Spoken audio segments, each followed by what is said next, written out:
John lived trapped in a suffocating routine, with no time for himself or space to question the direction of his life. It was as if he carried the weight of the world, and each day was just a colorless repetition. But one day, while rummaging through the basement of his childhood home, he found a notebook filled with drawings from his youth. The innocent strokes depicted surreal landscapes, floating mountains, rivers that seemed to touch the stars. In that instant, something stirred within him, a call to something he had forgotten. Determined to understand what those images meant, John began to investigate. He visited places from his childhood, trying to find clues that connected the drawings to the present. In an old library, he discovered a mural that seemed to echo the same landscapes as his childhood sketches. It was as if the universe was conspiring to send him messages.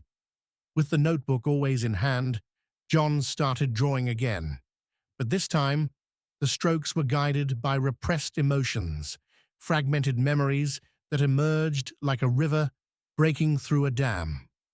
He realized that every line he drew was an attempt to reconnect with something greater, something that had been lost amidst the responsibilities and haste of adult life.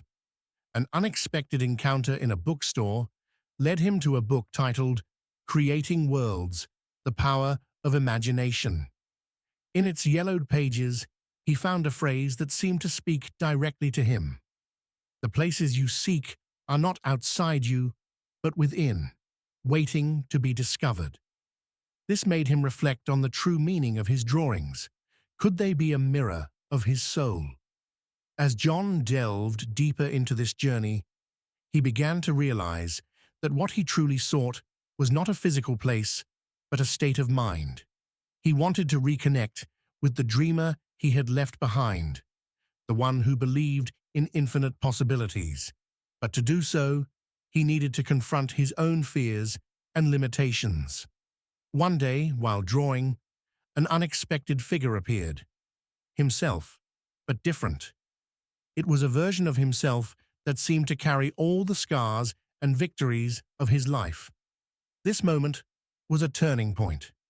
John understood that he could not continue his journey without first confronting this image.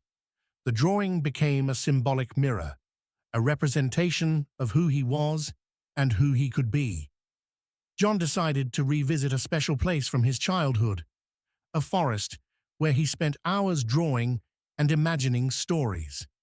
There, the connection with his past was immediate. Sitting under the shade of an ancient tree, he realized that the landscapes he drew were not just products of his imagination, but reflections of his search for meaning and inner peace. As the sun set and golden light touched the leaves, John felt a clarity he hadn't experienced in years. He wasn't just drawing landscapes, he was rebuilding his essence. And at that moment, he understood that his journey had no end. It was a continuous cycle of learning and self-discovery, where every stroke on paper was a step toward his true self. Back in his apartment, John hung his latest drawing on the wall. It wasn't just a work of art, but a constant reminder that the journey to find oneself is the greatest adventure anyone can undertake. The mirror of the soul stood before him, and each new day was an opportunity to explore it even more deeply. From that point on, John decided to share his story with others. He began attending support groups and creative communities, where he spoke about his journey and encouraged others to explore their own souls. Each meeting was like casting a stone into a lake, creating ripples that spread and touched lives in unexpected ways. He realized that his words and drawings had the power to inspire, helping others find their own hidden truths. At one of these gatherings, he met Sophia, an artist who had gone through a similar experience. They exchanged stories, sharing their struggles and triumphs.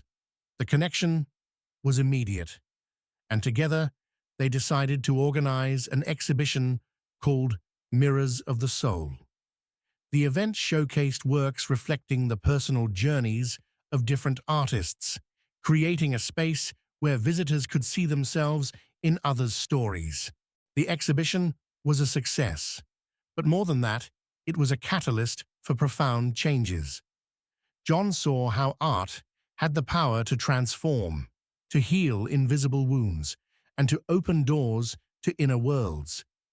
He realized that his personal journey was not just about himself, but about connecting with something greater, a network of shared human experiences. This connection led him to explore new horizons. John began giving talks and workshops, using his experiences as a living example of the power of self-discovery. He spoke with passion, his voice carrying the strength of someone who had found his purpose. Every word was like a beacon, guiding others through the fog of their own uncertainties. But even as he inspired others, John knew that his own journey was far from over. He continued to draw, each work a reflection of his evolution. Some days were easier than others, but he embraced this as part of the process. After all, life wasn't a straight line, but a series of twists and turns, each offering new lessons and opportunities. John also began to explore the therapeutic aspect of his art more intentionally. He collaborated with a therapist who used art as a healing tool, co-creating workshops that allowed participants to express their deepest feelings through drawing. This new dimension of his journey opened his eyes to the profound connection between creativity and mental health. One day, while walking along a mountain trail, he stopped to admire the view. The distant mountains, bathed in the golden light of the setting sun, seemed to echo the drawings of his childhood. He smiled, feeling at peace. No matter where he was or what he faced, he knew he would always carry with him the mirror of the soul, a portal to the infinite possibilities of who he could become. John's story began to inspire beyond his immediate circles. A documentary filmmaker, captivated by John's journey, proposed creating a film about his life and the impact of his art. The project, titled The Mirror of the Soul, showcased not only John's transformation, but also the lives of those he had touched along the way. It became a testament to the power of vulnerability and creativity, resonating with audiences worldwide. This widespread recognition was not the endpoint for John. Instead, it became another chapter in his unfolding narrative. He continued to host exhibitions and collaborate with other artists and mental health advocates, each endeavor a new opportunity to explore and expand the boundaries of his journey. Through every project, he remained grounded, always returning to the essence of what began it all: a simple notebook filled with drawings, a young boy's imagination, and the eternal quest to understand oneself. If you enjoyed this video, don't forget to leave a like and subscribe to the channel to stay updated with more inspiring stories. Your support means the world to us and keeps this journey alive. Thank you for watching. Your presence here is truly invaluable.